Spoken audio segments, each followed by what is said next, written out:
Hello everyone, আজকের recipe হলো রুই মাছের ঝোল। কার কার রুই মাছের ঝোল খেতে ভালো লাগে? ফার্স্ট মাছগুলো ভালো করে ওয়াশ করে নেব, লবণ হলুদ দিয়ে ভালো করে মেখে নেব। কড়াই বসিয়ে দিলাম, দিয়ে মাছগুলো ভাজতে দিয়ে দিলাম। পেঁয়াজ রসুন পেস্ট করে নেব। এদিকে মাছ ভাজা হয়ে গেছে, মাছগুলো ভালো করে ফ্রাই করে নেব।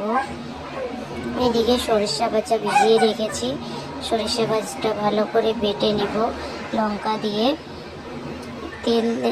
গরম তেলে জিরে আর শুকনো লঙ্কা ফোড়ন দিয়ে দেব, সাথে পেঁয়াজ বাটা রসুন বাটা একসাথে দিয়ে দিলাম, দিয়ে ভালো করে ভেজে নেব। এদিকে টমেটো কুচি কুচি করে টমেটো কেটে নিলাম, টমেটো দিয়ে দিলাম।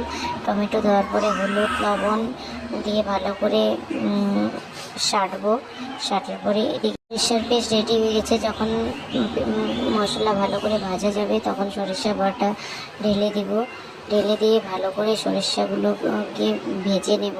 যতক্ষণ তেল ছাড়া পর্যন্ত কষবো, কষা হয়ে গেলে একটু জল দিয়ে দেবো, গরম জল দিয়ে ফুটিয়ে নেব। তারপরে ফোটা হয়ে গেলে মাছগুলো ঢেলে রেডি হয়ে গেল আমাদের রেসিপি।